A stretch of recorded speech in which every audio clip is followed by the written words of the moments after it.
quelques années, on s'est rendu compte que l'impact des achats était très important dans la marche de l'entreprise. En réalité, il faut voir les achats responsables comme une opportunité. Une opportunité pour gagner une clientèle qui est sensible à cette notion de responsable. Je pense qu'il est important de s'attarder sur ce point parce que au-delà du côté entre guillemets luxueux que peuvent voir certaines entreprises dans les achats responsables, en réalité c'est surtout un moyen préventif pour éviter de travailler avec des fournisseurs risqués. Madame Brice, bonjour. Bonjour. Aujourd'hui, on est là pour parler des achats durables. Donc, ma première question, c'est quelle place aujourd'hui pour la fonction achat dans l'entreprise et quels en sont les enjeux? La place des achats dans l'entreprise, c'est plus que jamais la rentabilité, mais pas que. Depuis déjà quelques années, on s'est rendu compte que l'impact des achats était très important dans la marche de l'entreprise, et puis que le marché est un peu plus tendu. Maintenant, la nouveauté, c'est qu'il y a un impact important sur l'image de l'entreprise, l'innovation dans l'entreprise à travers l'open innovation, l'éthique de l'entreprise. On se rend compte que finalement, les fournisseurs font partie de l'écosystème de l'entreprise et ont un impact complètement important dans l'entreprise. Aujourd'hui, on parle d'achat responsable. Qu'est-ce que cette notion implique? Cette notion implique l'entreprise dans sa collaboration avec les fournisseurs. Il se trouve qu'il y a des lois, voire des normes, qui responsabilisent l'entreprise dans le choix des sociétés avec qui elle travaille. Pourquoi? Pour la chose simple, un fournisseur impacte finalement le produit final d'une entreprise, que ce soit d'ailleurs un produit ou un service. On parle de l'entreprise étendue dans laquelle le fournisseur est une partie prenante et fondamentale de livrables qu'on va avoir vis-à-vis du marché. En réalité, il faut voir les achats responsables comme une opportunité. Une opportunité pour gagner une clientèle qui est sensible à cette notion de responsable.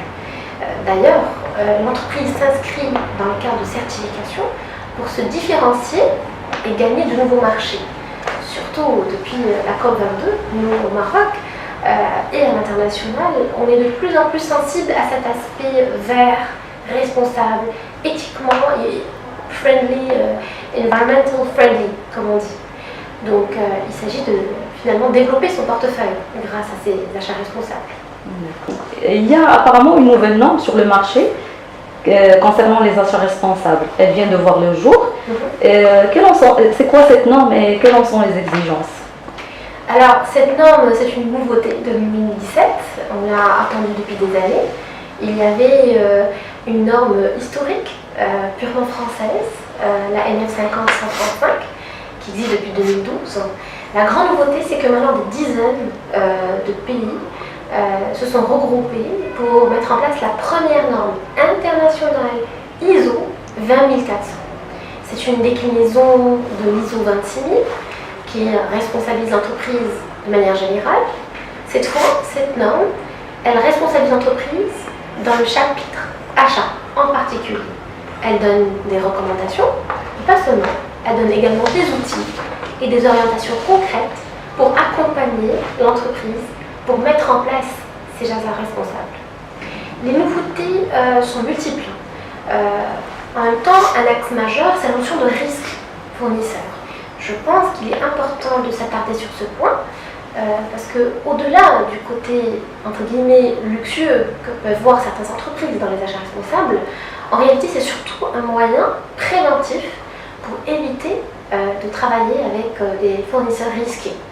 Donc c'est pour ça qu'il ne s'agit pas vraiment d'un choix, mais plutôt d'une obligation au-delà de l'aspect légal, puisque cette norme apporte des outils de faire par exemple une cartographie des risques achats en particulier, liés à différents enjeux, qu'ils soient environnementaux, sociaux ou autres. Comment les organismes soucieux d'intégrer la responsabilité dans leur processus d'achat peuvent-ils acquérir cette norme? Cette norme, finalement, il est possible de l'acquérir à travers un organisme qui est l'AFNOR, même avec Internet. Maintenant, au-delà de l'acquisition de la norme en soi, ce qui est important, c'est l'implémentation des principes et des recommandations dont elle est constituée. Et pour cela, on peut faire un travail interne, effectivement, quand on peut profiter des bonnes pratiques qui se sont faites par ailleurs et se faire aider pour le faire. C'est-à-dire avoir recours à des spécialistes pour implémenter cette norme. Absolument. Ou bien former les gens, les employés, les collaborateurs qu'on a déjà sur... Absolument, donc il y a différentes possibilités. Ça peut être une montée en compétence des collaborateurs, qu'ils prennent le sujet en main, donc à travers des formations, de sensibilisation et surtout de compréhension de cas pratiques pour l'adopter. Ces collaborateurs peuvent être des responsables RSE ou les responsables achats, ou les deux, parce que c'est un projet qui les concerne visiblement tous les deux.